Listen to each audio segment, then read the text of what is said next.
Hi everyone. So I'm just gonna go right into it. We're putting raw chickpeas to boil. This is white and brown chickpeas. I mean, you can use canned if you don't have the time to boil it. I'm boiling it because I'm gonna put some in the freezer as well. It's just easier to have on hand like that. So we're going to put 4 cups of chickpeas to soak overnight. We're using half cups here because that's what fits in the jar. But yeah, we're putting 4 cups all together to soak overnight, and then tomorrow we're going to boil it.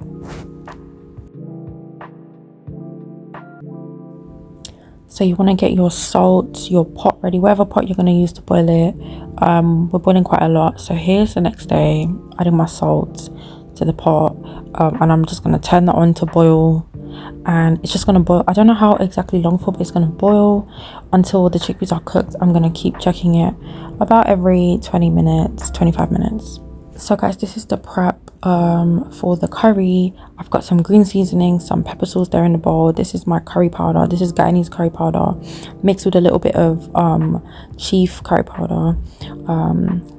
So I'm gonna put 2 tablespoons. I'm using obviously eating tablespoons, as you can see.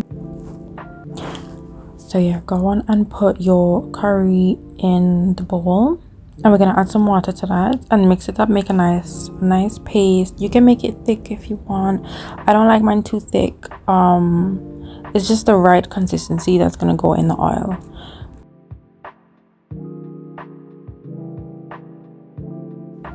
Now give it a nice mix. You don't want no lumps in there. You don't want none of that. Just mix it up nice. Okay, on to the next part now. We're gonna chop up an onion, but I'm gonna sharpen my knife first because it just needs a little bit of sharpening. I'm using this mug, the bottom of the mug, because I don't have my knife sharpener with me, so this works perfect as well. We're just gonna give that a quick, yep, there we go, nice and sharp, and let's get to cutting.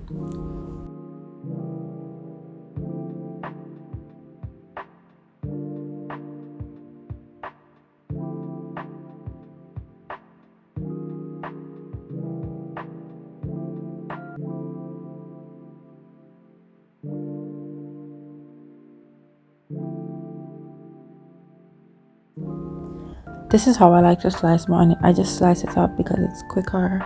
That way you can dice it, do whatever you want to do. You can blend it up, make it into a puree.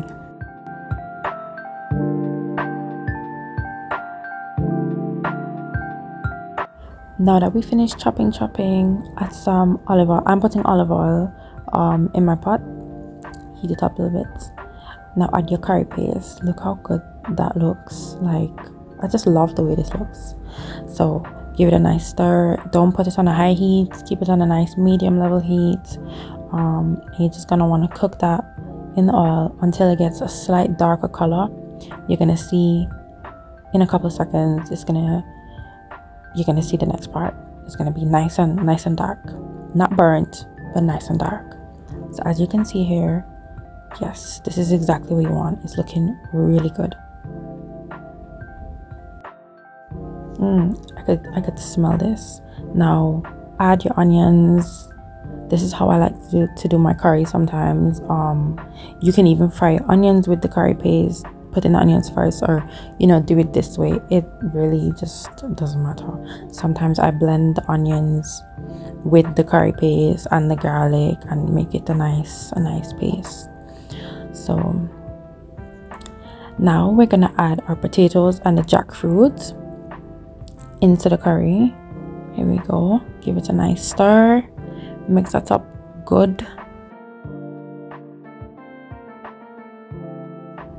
Now we're gonna add some salt. Sprinkle that salt. I'm using fine sea salt. You can use coarse if you want, but I'm using fine today.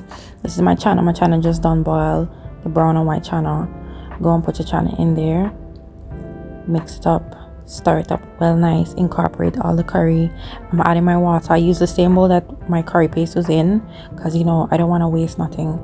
So adding in the water there. It's going to level right on top of the curry. Oh, this part, I'm adding a teaspoon of tomato puree because it just makes everything taste better. Some of my own seasoning, some spring onions. Okay, now cover your pot and let it cook until everything's cooked and thickened. Here you can see my curry is reduced, everything's cooked, it's thickened. It just smells so good. I know this is gonna taste good.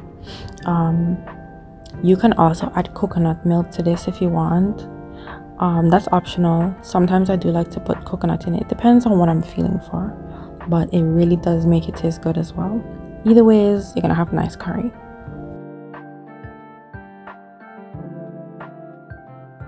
Oh, I'm so excited.